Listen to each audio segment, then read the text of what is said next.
Barang siapa beramal suatu amalan yang tidak didasari oleh urusan kami, maka amalannya tertolak. Maka hadits tersebut menunjukkan bahwa segala yang diada-adakan dalam ad-din Islam adalah bid'ah, dan setiap bid'ah adalah sesat dan tertolak. Artinya bahwa bid'ah di dalam ibadah dan akidah itu hukumnya haram. Tetapi pengharaman tersebut tergantung pada bentuk bid'ahnya. Ada di antaranya yang menyebabkan kafir, kekufuran, seperti tawaf mengelilingi kuburan untuk mendekatkan diri kepada ahli kubur, mempersembahkan sembelihan dan nazar-nazar kepada kuburan-kuburan itu, berdoa kepada ahli kubur dan minta pertolongan kepada mereka, dan seterusnya. Begitu juga bid'ah seperti bid'ahnya perkataan-perkataan orang-orang yang melampaui batas dari golongan Jahmiyah dan Mu'tazilah. Ada juga bid'ah yang merupakan sarana menuju kesyirikan, seperti membangun bangunan di atas kubur, salat berdoa di sisinya.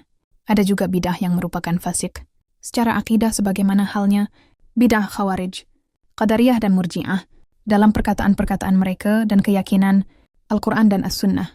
Dan ada juga bid'ah yang merupakan maksiat seperti bid'ahnya orang yang beribadah yang keluar dari batas-batas sunnah Rasulullah Shallallahu Alaihi Wasallam dan Syam yang dengan berdiri di terik matahari, juga memotong tempat sperma dengan tujuan menghentikan syahwat jima bersetubuh.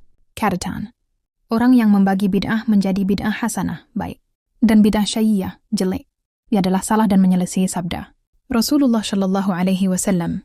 Sesungguhnya setiap bentuk bid'ah adalah sesat, karena Rasulullah Shallallahu Alaihi Wasallam telah menghukumi semua bentuk bid'ah itu adalah sesat. Dan orang ini yang membagi bid'ah mengatakan tidak setiap bid'ah itu sesat, tapi ada bid'ah yang baik. Al-Hafidz Ibnu Rajab mengatakan dalam kitabnya Syarh Arba'in mengenai sabda Rasulullah Shallallahu Alaihi Wasallam, setiap bid'ah adalah sesat, merupakan perkataan yang mencakup keseluruhan. Tidak ada sesuatu pun yang keluar dari kalimat tersebut, dan itu merupakan dasar dari dasar ad-diyan yang senada dengan sabdanya. Barang siapa mengadakan hal baru yang bukan dari urusan kami, maka perbuatannya ditolak. Jadi setiap orang yang mengada-ada sesuatu kemudian menisbahkannya kepada ad-diyan, padahal tidak ada dasarnya dalam ad-diyan sebagai rujukannya, maka orang itu sesat, dan Islam berlepas diri darinya, baik pada masalah-masalah akidah, perbuatan, atau perkataan-perkataan, baik lahir maupun batin. Dan mereka itu tidak mempunyai dalil atas apa yang mereka katakan bahwa bid'ah itu ada yang baik, kecuali perkataan sahabat Umar radhiyallahu anhu pada salat tarawih. Sebaik-baik bid'ah adalah ini. Juga mereka berkata, sesungguhnya telah ada hal-hal baru pada Islam ini, yang tidak diingkari oleh ulama salaf, seperti mengumpulkan Al-Quran menjadi satu kitab, juga penulisan hadits dan penyusunannya. Adapun jawaban terhadap mereka adalah bahwa sesungguhnya masalah-masalah ini ada rujukannya dalam syariat, jadi bukan diada-adakan. Dan ucapan Umar radhiyallahu anhu, sebaik-baik bid'ah adalah ini, maksudnya adalah bid'ah menurut bahasa dan bukan bid'ah menurut syariat. Apa saja yang ada dalilnya dalam syariat sebagai rujukannya jika dikatakan itu bid'ah, maksudnya adalah bid'ah menurut arti bahasa, bukan menurut syariat, karena bid'ah menurut syariat itu tidak ada dasarnya dalam syariat sebagai rujukannya. Dan pengumpulan Al-Quran dalam satu kitab ada rujukannya dalam syariat karena Nabi Shallallahu Alaihi Wasallam telah memerintahkan penulisan Al-Quran, tapi penulisannya masih terpisah-pisah, maka dikumpulkan oleh para sahabat radhiyallahu anhum pada satu mushaf menjadi satu mushaf untuk menjaga keutuhannya. Juga salat tarawih, Rasulullah Shallallahu Alaihi Wasallam pernah salat secara berjamaah bersama para sahabat beberapa malam, lalu pada akhirnya tidak bersama mereka.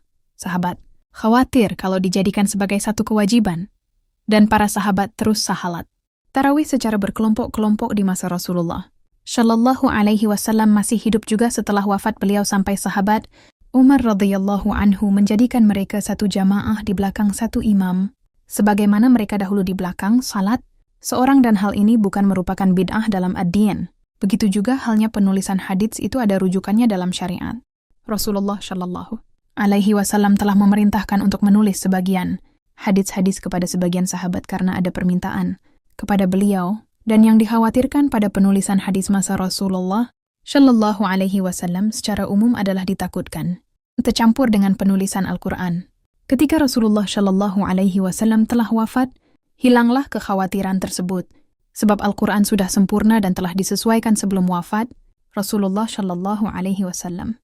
Maka setelah itu kaum muslimin mengumpulkan hadits-hadits Rasulullah Shallallahu Alaihi Wasallam sebagai usaha untuk menjaga agar supaya tidak hilang.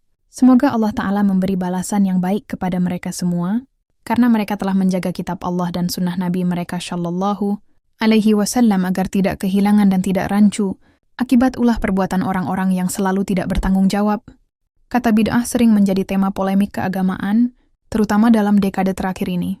Bid'ah sering menjadi akronim yang bisa dijadikan dalil menyesatkan orang. Tentu saja sebaliknya, orang yang sering melontarkan bid'ah sering juga menjadi bulan-bulanan dari kelompok masyarakat Muslim tradisional yang membuka lebar kehadiran budaya-budaya lokal dalam mendandani praktek keagamaan. Perdebatan bid'ah dan non-bid'ah ini sebaiknya tidak perlu diperpanjang karena menyedot energi umat. Sudah sewajarnya, MUI lebih tanggap untuk mengklarifikasi praktek-praktek keagamaan yang sering dinilai bid'ah. Jika memang itu bid'ah atau tidak bid'ah, secepatnya diberikan klarifikasi. Inilah salah satu fungsi MUI, memberikan ketentraman dan ketenangan umat dalam menjalankan ibadahnya. Apa sesungguhnya yang dimaksud bid'ah? Bid'ah sering diartikan dengan perbuatan yang tidak pernah diperintahkan maupun dicontohkan oleh Rasulullah Muhammad SAW, tetapi dilakukan oleh sekelompok masyarakat dalam periode sesudah beliau wafat. Perbuatan bid'ah dibatasi pengertiannya dalam urusan penambahan atau pengurangan. Ibadah khusus mahdah. Misalnya seseorang menambah jumlah rakaat salat subuh menjadi 4 rakaat atau mengurangi rakaat salat isya menjadi 3 rakaat. Termasuk juga kategori bid'ah. Menambah variasi salat di luar ketentuan dan penggarisan Rasulullah SAW. Hukum bid'ah tegas dinyatakan dalam hadis sebagai sesuatu yang menyesatkan, sebagaimana hadis Nabi. Kullu bid'atin dhalalah wa kullu dhalalatin fil nar. Setiap bid'ah itu sesat, dan setiap yang sesat itu kelak ke neraka. Yang menjadi masalah dengan terminologi bid'ah saat ini ada dua hal. The first, ada sekelompok masyarakat yang memperluas makna bid'ah ke hal-hal yang bersifat muamalat, human relation, misalnya melarang berjabat tangan seusai sholat, dengan alasan itu tidak pernah dilakukan. Rasulullah SAW termasuk juga melakukan peringatan maulid dan peringatan Isra Mi'raj dan doa istighatsah dengan alasan tidak pernah dipraktekkan Rasulullah SAW. Kedua, ada sekelompok masyarakat yang sesungguhnya nyata-nyata melakukan bid'ah, tetapi dikemas dengan praktek budaya lokal, misalnya praktek ziarah kubur yang membawa makanan kesukaan almarhum ke makam, membumbuhi amalan-amalan tertentu di sela-sela surah Yasin dan lain-lain.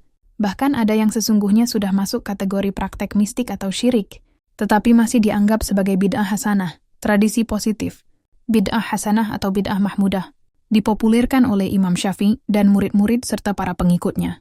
Menurut Imam Syafi'i, bid'ah ada dua jenis, bid'ah mahmudah, terpuji, dan bid'ah madzmumah, tercela. Bahkan Iz Abdul Salam membagi bid'ah itu ke dalam 5 bagian, dan 5 bid'ah mubahah, bid'ah yang diharuskan. Bid'ah hasanah ialah bid'ah yang tidak bertentangan, bahkan sejalan dengan Al-Quran dan hadis. Sedangkan bid'ah yang tercela ialah yang menyimpang bahkan bertentangan dengan Al-Quran dan hadis. Namun, ini semua dihubungkan dengan ibadah mahdah, urusan sosial kemasyarakatan atau muamalah, di luar ibadah mahdah, tidak dikaitkan dengan bid'ah. Contoh bid'ah hasanah, atau yang dianggap sebagai bid'ah wajibah, ialah menyibukkan diri dengan ilmu nahwu, bahasa Arab, yang dengannya dipahami kalam Allah, Al-Quran, dan kalam Rasulullah SAW hadis. Sedangkan contoh bid'ah yang tercela ialah menambahkan amalan-amalan asing dalam salat, termasuk menggunakan doa dalam bahasa non-Arab dalam salat. Bid'ah hasanah termasuk segala sesuatu yang dilakukan umat manusia yang tidak pernah dilakukan Rasulullah, tetapi nyata-nyata meningkatkan martabat kemanusiaan, terutama menyejahterakan dan memudahkan kehidupan umat manusia. Misalnya, memproduksi pesawat terbang, membuat satelit, menciptakan alat-alat komunikasi, membuat teknologi kesehatan, melakukan penelitian di angkasa luar, dan memproduksi sistem pertahanan diri yang lebih handal. Semuanya ini tidak terlarang dalam Islam. Bid'ah atau yang juga disebut dengan Broken Heaven ini merupakan drama Malaysia yang bisa kamu saksikan di View mulai 6 Maret 2025. Drama yang ditulis sekaligus disutradarai oleh Eli Suryati ini berjumlah total 15 episode dengan masing-masing episode berdurasi 30 menit. Untuk kamu yang suka nonton drama ringan, maka Bid'ah cocok untuk disaksikan. Selain memiliki alur cerita yang tidak terlalu rumit dan cukup mudah untuk dipahami, drama Bid'ah juga dibintangi oleh sederet aktor dan aktris berbakat dari Malaysia, seperti Faizal Hussein, Fatah Amin, dan Riana Diana sebagai pemeran utama. Selain itu ada juga Hasnur Rahmat, Marissa Yasmin, Fathia Latif, dan masih banyak lagi yang akan bergabung. Penasaran seperti apa ceritanya? Sebelum itu, Simak terlebih dahulu sinopsis Bid'ah, Broken Heaven, selengkapnya di sini. Sinopsis Bid'ah, Broken Heaven, tanggal tayang mulai 6 Maret 2025. Jumlah episode 15 episode. Durasi 30 menit. Bahasa Melayu. Nonton streaming download Bid'ah, Broken Heaven, sub Indo di View, drama Malaysia Bid'ah, Broken Heaven, tayang di View pada Maret 2025. Selain itu, saksikan juga drama Korea dan drama Asia lainnya hanya di View lengkap dengan sub Indo. Jangan lewatkan untuk nonton streaming atau download Bid'ah, Broken Heaven. Sub Indo hanya di View sekarang.